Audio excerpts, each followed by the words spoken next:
Hello everybody and welcome to Storm Reads, and it's time for the daily reading vlog.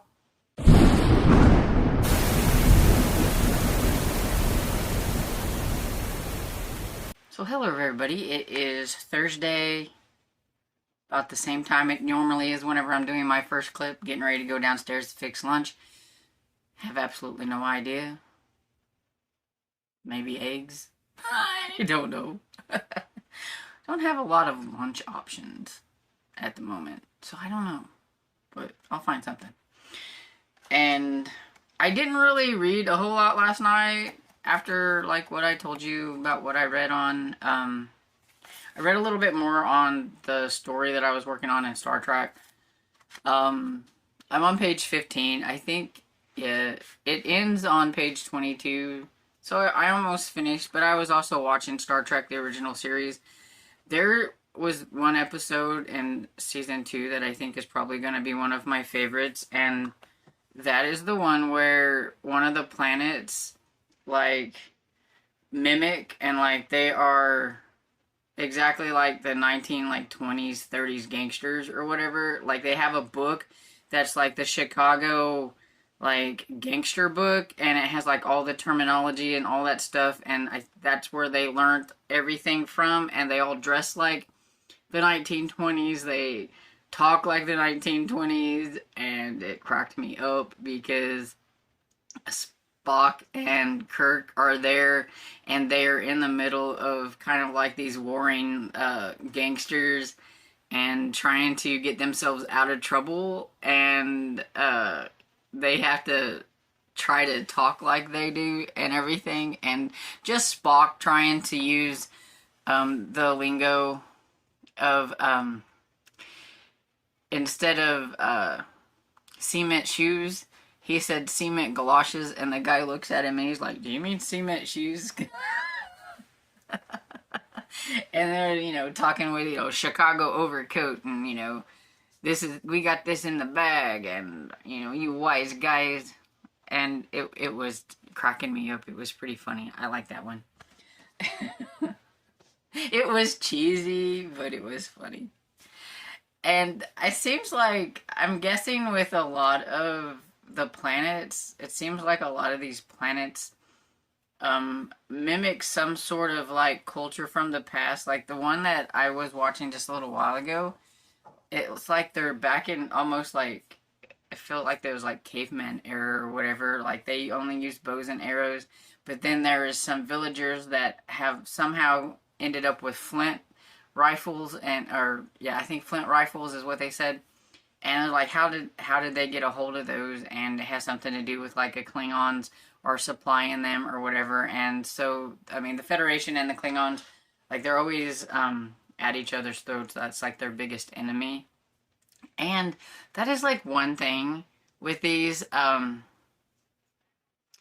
Klingons that I remember, at least from like the movies and stuff, don't look like the Klingons from the show, that's for sure. So you can tell, like, makeup techniques and things that they can do to make these different species different has evolved. Because to me, the Klingons almost look like regular humans, except for a little bit more of a darker face or whatever. But on the ones that I remember, like, they used to have like those really like heavy bridge work here or something like that. Unless I'm like not remembering right. Like, maybe I just don't remember what Klingon looked like. I don't know, but they just look like regular people to me. So I thought that was interesting. And yeah, I think that's pretty much it. Our water situation here, it still isn't great. So we've been taking our laundry to the laundromat, which is just crazy. And so we did another run today of that. So that took about an hour of my life. All we have to do is wash it. We can dry it here. So at least that saves a little money and everything. But yeah, it's just crazy. It still just boggles the mind that it's like $3 a load. And everything. It's like, oh, times have changed. I remember when it was like, 50 cents or $1. Not $3. Anyway, but did that. And yeah, so I haven't really did a whole lot besides that this morning. I did put a few things on Pango and everything, trying to catch up with putting some things on Pango. And found some more of these on Pango, so maybe if once I save me up some money, I can get some more of these. Because they have, I think there's like 12 of them. Like it says like two, it's like a big 2 and a big 3, and like, and they're all like the like adaptations of like the TV show. I would like to have those. I think it would be fun. But yeah, so I was browsing Pango as much as I was putting things on Pango, I guess. And so that's it. Gonna go downstairs and scrounge up something to eat.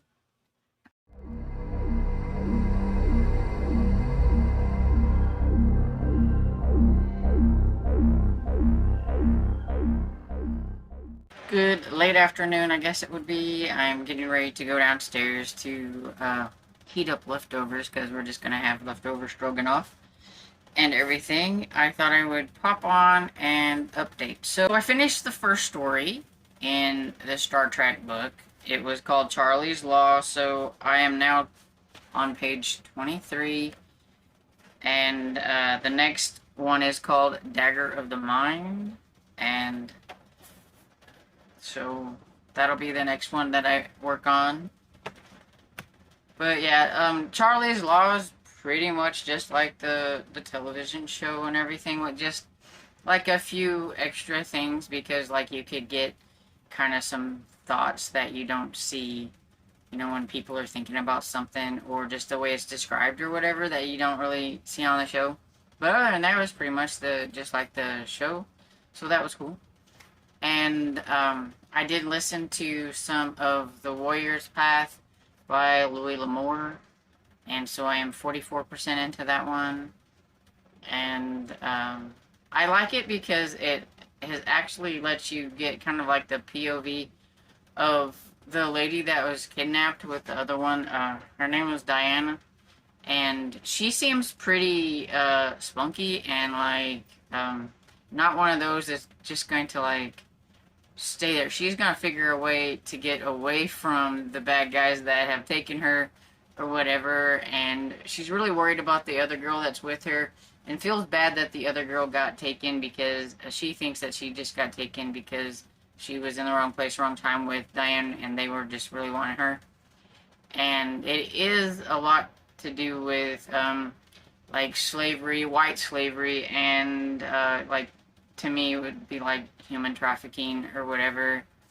And they were finding out that a lot of it really doesn't have a lot to do with the native tribe there, that it's some other kind of thing going on.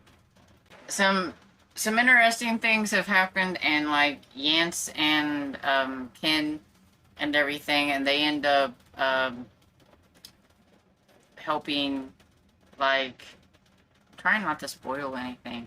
But anyway, they end up with some people with them, and somebody else with them, and some other things, and everything. I was a little, I guess I was surprised that, like, they found, like, some of the stuff that I thought would probably took longer to happen didn't take as long to happen, which makes me wonder why they've got to go across. They have to take a boat, or at least one of them does. So I'm a little, you know, wondering about that. And so I guess I'll see whenever I finish reading it. But anyway, that's that. And I think that's pretty much everything. I don't think I read on anything else. I can't think of that anything else that I read on. So, but yeah, I looked out. I went out and kind of messed with my garden a little bit, my little baby container garden and everything. I have put some potato eyes in one of my things, and I saw some stuff coming up, so I went and put some more dirt on them. I have no clue if I'm doing it right or not, But I guess we'll see if I end up with potatoes or not. Never done anything with potatoes, so I have no clue what I'm doing. But I just thought, well, I had an old potato, I would give it a try and see what happened. But the other ones are looking pretty good.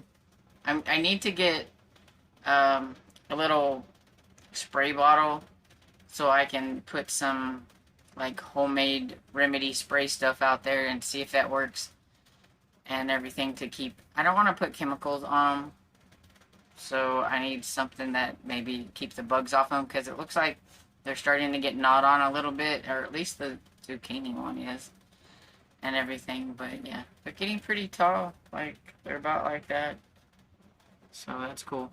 I'm worried about the storms tonight, that if it hails and stuff, that it might damage my plants, so I'm hoping that doesn't happen. But we're supposed to have some nasty storms come through, and I am so tired of nasty storms that are coming through.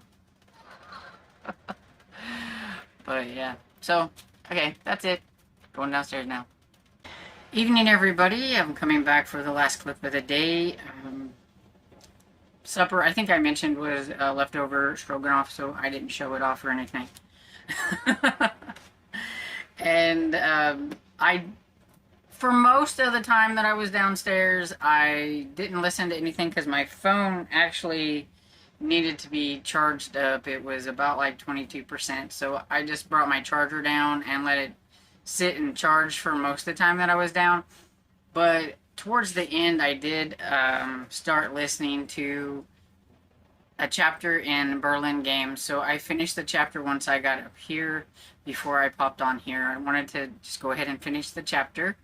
So I am currently on page 160 of 344. I am close to being down the middle there. I'm really close. I think it said when I divided it by 2 that I need to be on page 170 something to be. So I mean, I'm getting there. I'm almost there. But just a few more pages. Okay, so this book, I don't know who is doing what and who's good and who's bad and what's going on. Okay, so in this last chapter,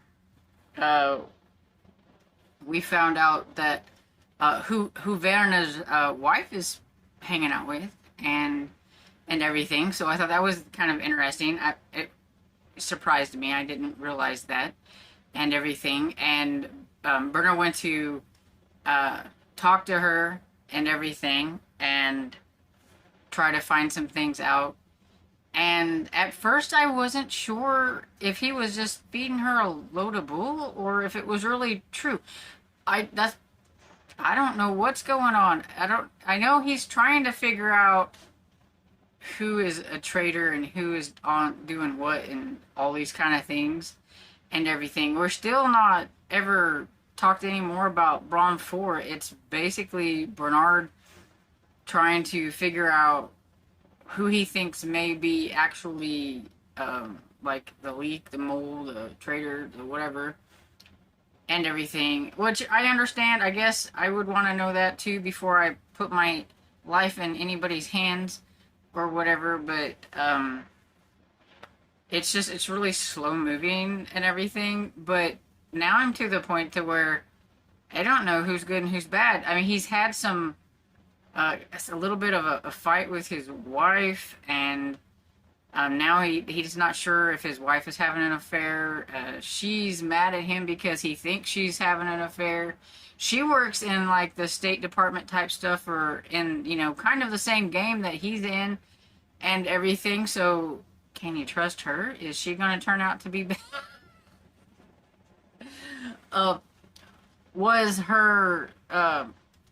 Was her sister feeding him a load of bull when it comes to somebody? Is Werner really a bad guy and he just hopes that he's not bad because he's friends with him?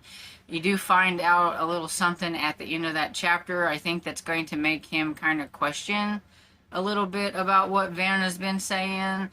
And yeah, you have no clue who's good and who's bad and what's going on. That's where I'm at with this. I'm just along for the ride to find out what's going to happen next, because I have no clue. And that's pretty much the only thing that I've worked on since the last time I talked to you. And so I'm going to pop off of here and see if I can get a little bit of reading done in the evening. May watch a little bit more of the OG Star Trek. I don't know. I might put it on Columbo. I don't know. I've been watching Columbo, Murder, She Wrote, and Star Trek OG. And I was just kind of switching them. And then I throw Rockford in.